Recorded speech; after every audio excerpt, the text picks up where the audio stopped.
جب یہی قرآن میرے آقا نے حضرت بلال حبشی کو سنایا تھا، جب یہی قرآن میرے آقا نے حضرت سلمان فارسی کو سنایا تھا، جب یہی قرآن میرے آقا نے مکہ کے گاؤں کے رہنے والوں کو سنایا تھا، تو نتیجہ کیا نکلا؟ ادھر مصطفیٰ قرآن سنا رہے ہیں، ادھر ابو بکر قرآن سن رہے ہیں، ادھر مصطفیٰ قرآن سنا رہے ہیں، ادھر عمر قرآن سن رہے ہیں، ادھر مصطفیٰ قرآن سنا رہے ہیں، ادھر عثمان غنی قرآن سن رہے ہیں۔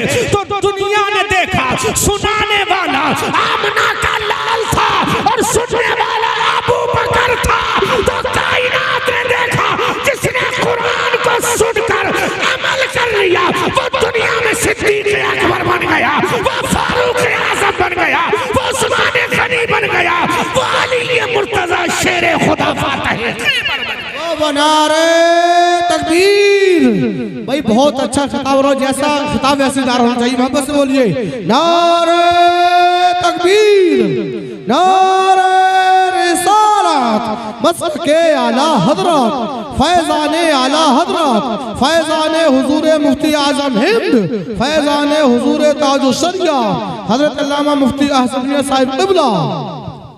غور کرو مسلمانوں، یہی قرآن جب میرے مصطفیٰ نے سنایا تھا تو ایسی ٹیم تیار کر دی میرے آقا نے، ایسی جماعت تیار کر دی میرے آقا نے، ایسا گروہ تیار کر دیا میرے آقا نے، ایسی تنظیم تیار کر دی میرے آقا نے کہ جس کے قصیدے پوری دنیا نے گائے ہیں، جس کے قصیدے میں پوری دنیا رتب اللسان ہوئی ہے، جس کے قصیدے میں پوری دنیا، بلکہ ارشاد القادری اپنے نہیں بیگانوں نے بھی یہ کہا ہے کہ جس نے مصطفیٰ کی زبان سے قرآن سنا وہ عمر نے 22.5 لاکھ مربع کلومیٹر پر حکومت کی ہے۔ تو حکومت ایسے ہی نہیں کی ہے، قرآن مصطفیٰ سے سنا ہے، عمل عمر نے کیا ہے، اس عمل کی بنیاد پر 22.5 لاکھ مربع کلومیٹر پر حکومت کرنے والا تنہ تنہا خطاب کا لخت جگر عمر ابن خطاب ہے۔ عزیزان ملت اسلامیہ غور تو سن کرو، اسی قرآن کو جب حضرت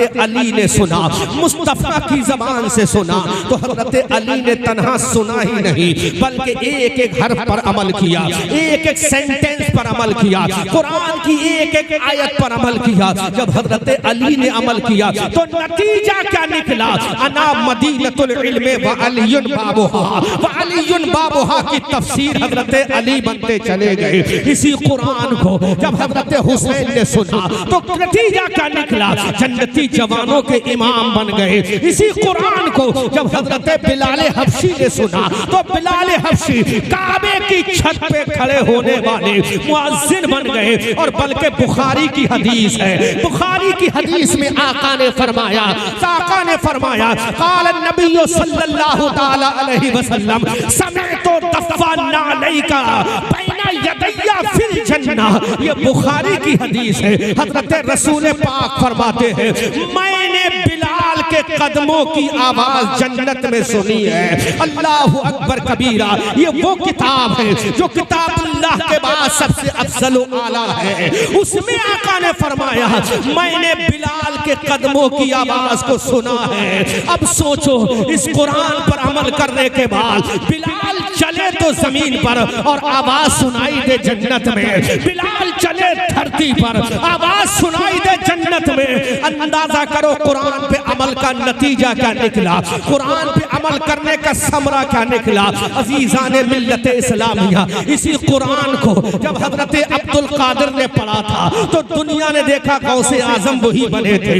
اسی قرآن کو جب بھارت میں آنے والے ایک مرد قلندر نے جس کا نام حسن چشتی ہے، اس حسن چشتی نے جب اس قرآن کو پڑھ کے عمل کر لیا تو دنیا نے دیکھا انا ساگر کے کنارے کھڑا ہونے والا وہ حسن چشتی اب حسن چشتی نہ رہا بلکہ معین الدین بن رہا ہے، بھارت کا راجہ بن رہا ہے، بھارت کا مہاراجہ بن رہا ہے۔ اور تو کرو اسی قرآن پہ عمل کرنے والے جب دلی کے قطب الدین نے عمل کیا تو دلی کے شہنشاہ بن گئے۔ اسی قرآن پر جب حضرت نظام الدین نے عمل کیا تو محبوب الہی بن گئے۔ اسی قرآن پر جب کچھوچا کے مخدوم سمنا نے عمل کیا تو اپنے زمانے کے ولی کامل بن گئے۔